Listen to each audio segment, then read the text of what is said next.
लाहौर के इलाके नवाकोट में नौजवान की फायरिंग से जबाहक होने वालों की तादाद 4 हो गई है। जिना अस्पताल में जेर इलाज मुलजिम का भाई अली और खातून मारिया भी दम तोड़ गईं। पबजी के शौकीन मुलजिम ने आज सुबह अपने घर वालों पर फायरिंग कर दी थी। इस पर मजीद तफसील हमारे नुमाइंदे सरफराज अहमद बताएंगे। जी सरफराज।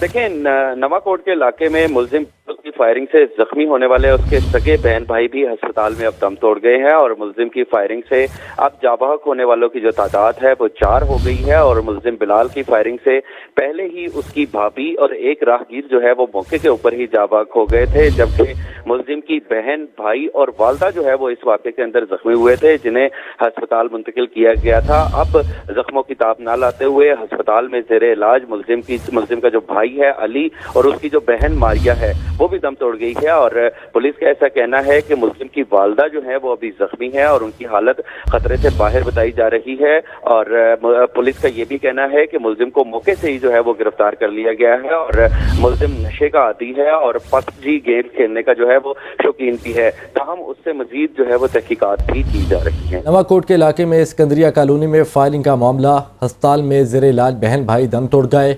फायरिंग के बायस जाम बहक अफराद की तादाद 4 हो गई। मजीद जानते हैं हसन हैदर से। हसन आगाह कीजिएगा।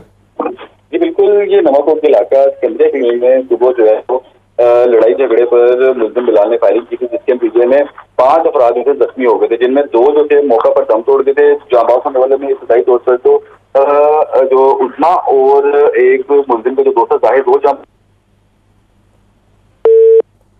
ठीक है, बहुत शुक्रिया हसन हैदर।